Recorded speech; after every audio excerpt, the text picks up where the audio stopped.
Good morning, students. Today we will continue our chapter 17, Fundamental Rights, Duties and Directive Principles of State Policy. In this video, we will discuss about the basic introduction of directive principles of state policies.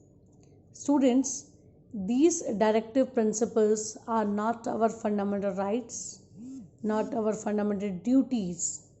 These are only the guidelines or the instructions. सिर्फ guidelines हैं, instructions हैं given by the constitution for state and the central government. ये guidelines central government और state government के लिए है. Why?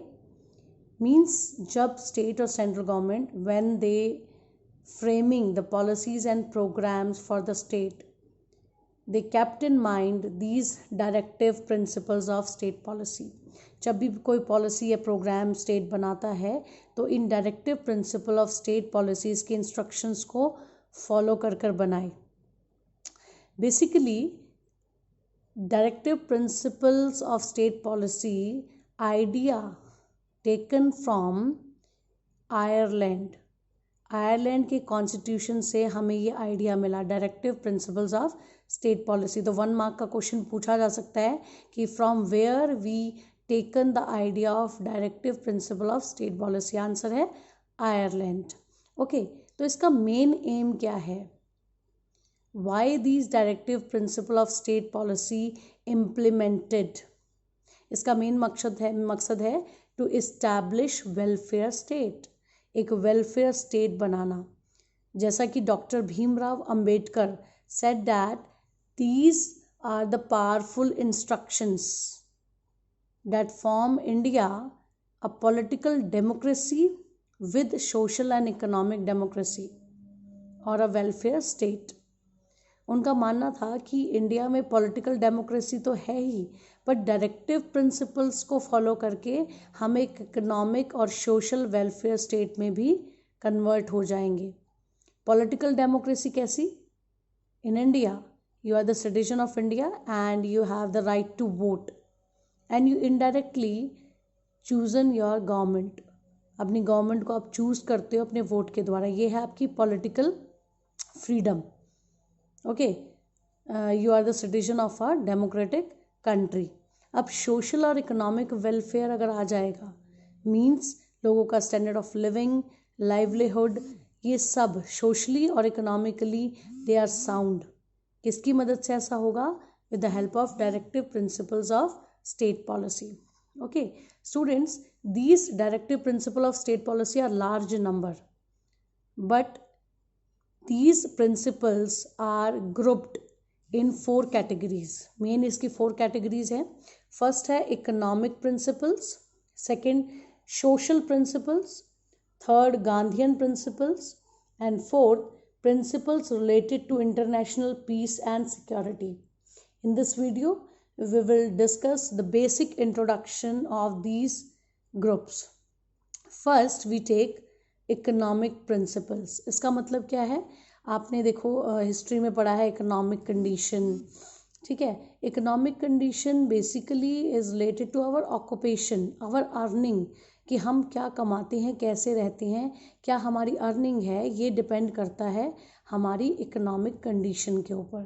तो basically directive principles क्या कहते हैं कि equal distribution of wages pay for man and women, means equal distribution to secure equal wages और pay for man and women.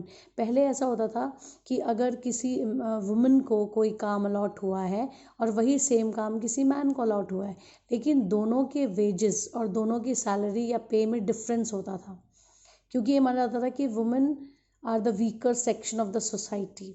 कमज़ोर वर्ग है, वो ये काम नहीं कर सकती, अगर कर सकती है तो उसको कम वेजेस दिए जाते थे. This is the kind of exploitation, okay, जो वुमेन्स के साथ होता था. पर directive principles of state policy क्या कहती है?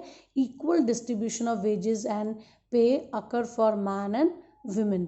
ओके, सेकंड है advocate means of livelihood for all, means equal distribution of resources so that the people will able to earn their living. अब क्या है कि पहले क्या होता था कि रिसोर्सेज का इक्वल डिस्ट्रीब्यूशन नहीं होता था, अमीर ज़्यादा इस्तेमाल कर पाता था रिसोर्सेज का, गरीब कम, rich are more richer and poor are more poor, ये कंडीशन अराइज हो गई थी, गैप बढ़ गया था कि अमीर बहुत अमीर और गरीब बहुत गरीब। लेकिन जो directive principle of state policy है वो ये कहती है कि सबको बराबर रिसोर्सेज मिलने चाहिए फॉर देयर लाइवलीहुड, कमाने के सबको मौके मिलने चाहिए, प्रॉपर रिसोर्सेज मिलने चाहिए। ओके, नेक्स्ट है आपका social principles. Basically social principles का मकसद है to increase the standard of living with public health. Standard of living भी इम्प्रूव हो, ठीक है, लेकिन पब्लिक हेल्थ के साथ, ये मेन मकसद है। आप देख रहे हो अभी कोविड-19 में जब लॉकडाउन लगा था तब हमारी सारी अर्निंग्स बंद हो गई थी, लेकिन सबसे पहले किसको ध्यान में रखा गया? पब्लिक हेल्थ को। अब जब अनलॉक हुआ तो सबके ऑक्यूपेशन धीरे धीरे ट्रैक पर आ रहे हैं विद पब्लिक हेल्थ, अभी भी पब्लिक हेल्थ को ध्यान में रखा जा रहा है, ठीक है, पब्लिक हेल्थ के साथ standard of living. This is the social principle of directive state policy.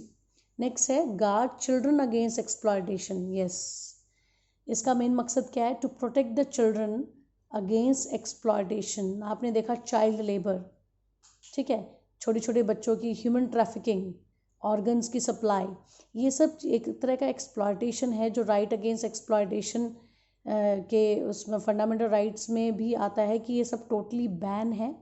अगर किसी के साथ ऐसा होता है तो वो right against exploitation as a fundamental right के अगेंस्ट अपनी आवाज़ उठा सकता है, जस्टिस ले सकता है। ओके, तो हमें उन बच्चों को इस एक्सप्लॉयटेशन से बचाना है, उनकी सुरक्षा करनी है। ये है social principle of directive state policy. Next है Gandhian principles. Basically Gandhian principle का मकसद था, आपने देखा होगा गांधी जी ने क्या इंट्रोड्यूस किया? स्पिनिंग, व्हील के थ्रू स्पिनिंग की। तो इसका एक मकसद क्या था? Promote the cottage industries. Cottage industries, those industries और you can say that a business और a manufacturing unit carried in homes, जो घरों में लोग स्टार्ट करते हैं, जैसे फॉर एग्जांपल अ पॉटर और अ ब्लैक स्मिथ, वो जो काम करते हैं वो कॉटेज इंडस्ट्रीज़ में ही आता है। वो अपने घरों में अपनी फैमिली मेम्बर्स की मदद से पॉट्स बना रहे हैं, या ब्लैक स्मिथ अपने घर में काम कर रहा है और उनको बनाकर मार्केट में बेच रहा है, तो this is also kind of cottage industries. तो गांधीयन प्रिंसिपल का मेन मकसद है to promote the cottage industry, जिससे बहुत सारे लोगों को एम्प्लॉयमेंट मिल सके। Okay, and organise village panchayat. Everybody know about gram panchayat और विलेज पंचायत, ठीक है, you have studied in sixth और seventh class. Okay, gram panchayat, village panchayat, ठीक है, मेन मकसद क्या है? To solve the local needs of the village people. तो इजीली भाई जस्टिस जो है वो बहुत कॉस्टली है, लोगों के पास जाने का टाइम नहीं है, खर्च करने के लिए पैसे नहीं है, तो बेसिकली इसका मकसद है to solve the local needs और problems of the village people. Okay, last principle है this principle related to international peace and security. Yes, directive principal of state policy कहता है कि वी मेंटेन फ्रेंडली और just relation with our neighbouring countries और other countries. मतलब we should promote international peace and security. हमें शांति व्यवस्था बनाए रखनी है अपने नेबरिंग कंट्रीज़ के साथ। हमें कोई भी झगड़ा है वो पीसफुली सॉल्व करना है, ठीक है। तो the directive principal of state policy only promote the peace, okay, and just relation between nations. Okay student, I hope you have understood the basic introduction of directive principles of state policy. After listening this video you will read the topic with the help of your book, और जो question हमारा बनेगा इसका वो बनेगा कि classified the directive principle of state policy in 4 categories and explain each of them briefly. Okay students, thank you, have a nice day.